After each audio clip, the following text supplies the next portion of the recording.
ये ट्रंप के टैरिफ हमें किस तरह अफेक्ट करेंगे?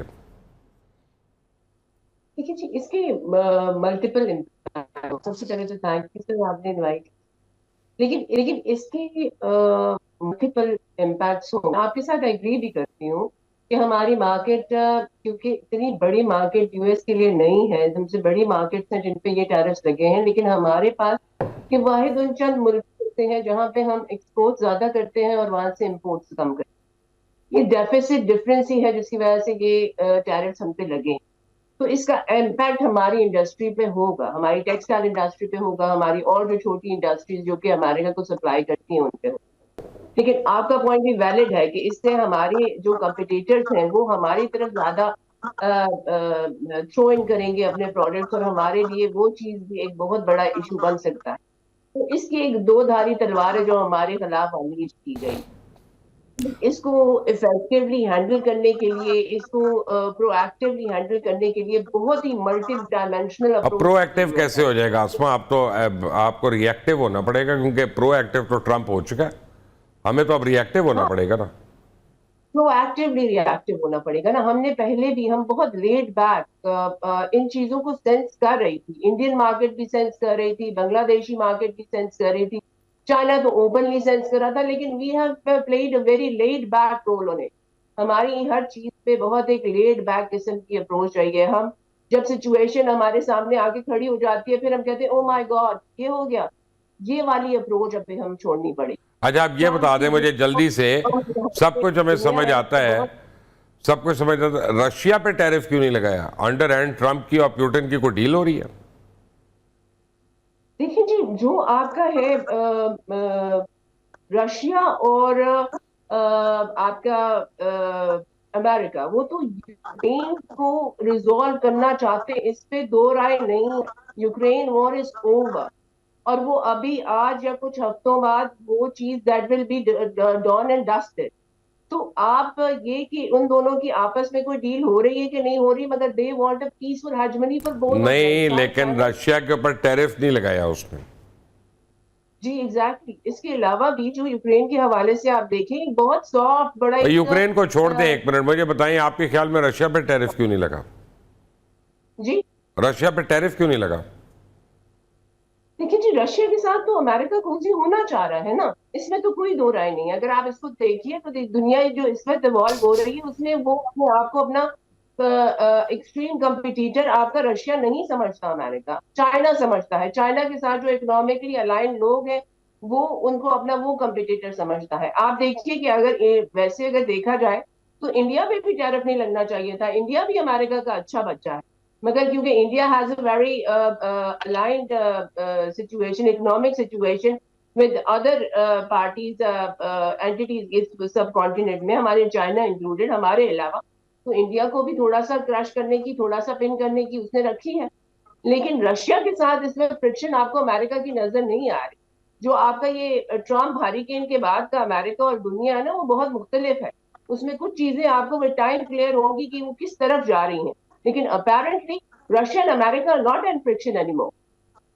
क्यों बेग साहब, अस्सलाम वालेकुम, बड़े अरसे के बाद आप हमारे शो में आए हैं। बताइएगा क्या हो रहा है, ये ट्रम्प टैरिफ जो है ये हमें कैसे अफेक्ट करेगा?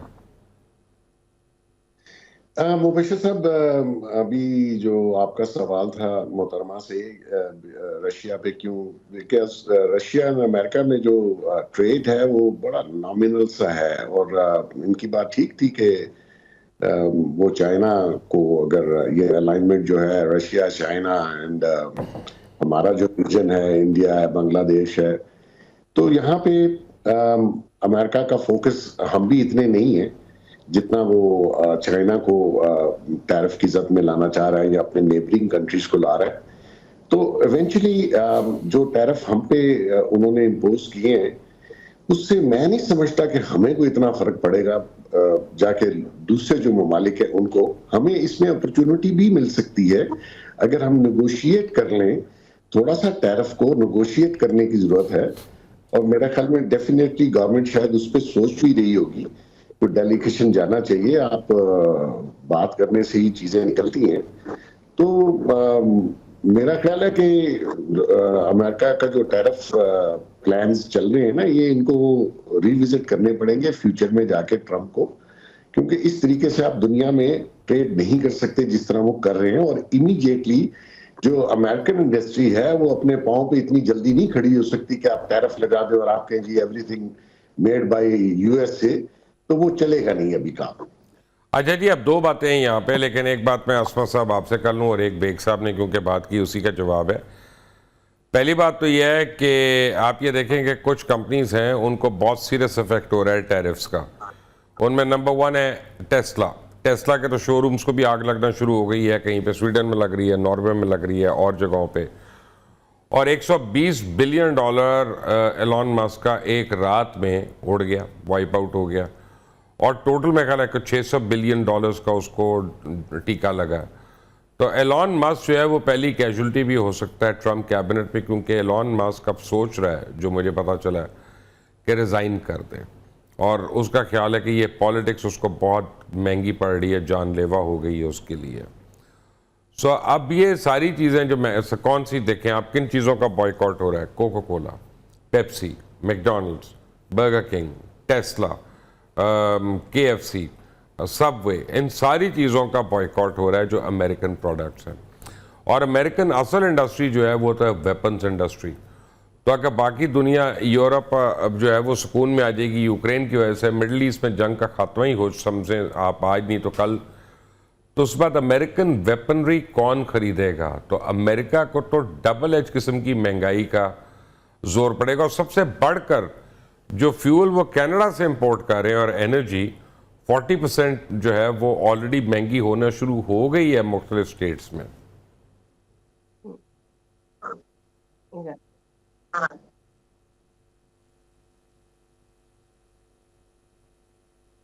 जी आसमा।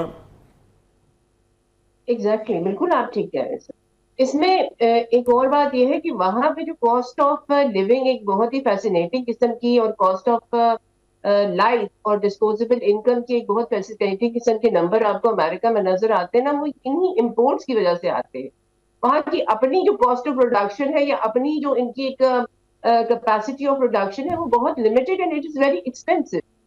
तो जहां पे आप खुद को इतना आइसोलेट कर देंगे, आपकी हेजमनी तो शायद क्रिएट हो जाए, जैसे आप इधर उधर पंगे खानियां कर रहे हैं, आइसलैंड में कर रहे हैं आप, ग्रीनलैंड में कर रहे हैं आप, कनाडा में कर रहे हैं आप, आपने पूरी आधी दुनिया के साथ अब ये टैक्स का एक मसला स्टार्ट कर दिया। तो नहीं, आइसलैंड में क्या किया? आइसलैंड में तो कुछ नहीं किया सर। ग्रीनलैंड में, आप ग्रीनलैंड एग्जैक्टली हमारे पास चाहिए, उससे हमारी यूरोप की जो हमारी एक है ना प्रेजेंस, उसको स्ट्रेंथनिंग मिलेगी। तो वो एक ऐसी एक मुझे एक बात बताएं आप, मुझे एक बात बताएं, क्योंकि आप इंटरनेशनल अमूर की आप उसको समझती हैं कि ग्रीनलैंड पे हमला जो है नॉर्वे क्या करेगा सबसे पहले, ये डेनमार्क, वो क्या करेगा? नेटो कॉल करेगा कि नेटो आए और हमारे दफा करे, और जो एज कॉन्ट्रैक्ट उसको करना है। तो नेटो का मेजर कंपोनेंट तो अमेरिकन आर्मी है या अमेरिकन हैं, तो उनको डिफेंड कौन करेगा? क्या नेटो जो है वो अमेरिका से लड़ेगा? I mean, are we living in some idiotic paradise और व्हाट? नो बट सर, बात ये भी तो देखिए ना कि आप अपने फ्रेंड्स के अगेंस्ट तो डैगर नहीं ड्रॉ कर सकते ना। अब ये जो इस वक्त जो ट्रम्प की हुकूमत है, जैसे आपने कहा कि नेटो इज द नेटो का एक बड़ा कंट्रीब्यूटर आपका, बल्कि मेजर कंट्रीब्यूटर आपका अमेरिका है, मगर they have been shoulder to shoulder with American every endeavour, good bad ugly. तो उस सिचुएशन में you can not be enemies with friends, जिनके जोर पे, जिनके दम पे आप सिर्फ क्या कहते हैं अपने कुछ नंबर ऑफ सोल्जर्स एंड कुछ मनी के साथ तो पूरी दुनिया में जो आपने जगह जगह जगह जगह आपने अपने एंडेवर्स ओपन किए हैं उनको एग्जीक्यूट नहीं किया जा सकता था। आपको अलायंसेस चाहिए थी, और यही लोग, यही वाली नेटो के जो कॉन्ट्रीब्यूटर्स, यही यूरोपीय यूनियन आपके साथ शोल्डर टू शोल्डर खड़ी थी, चाहे वो एंडेवर्स दुरुस्त हो, चाहे वो एंडेवर्स गलत हो, चाहे वो एक्सट्रीम ब्रूटैलिटी हो, but still they were together. लेकिन इस वक्त जो आप you're drawing daggers towards everybody ना, ये अमेरिका को इन द लॉन्ग रन बहुत ज्यादा इफेक्ट करेगा और नेगेटिवली इफेक्ट करेगा।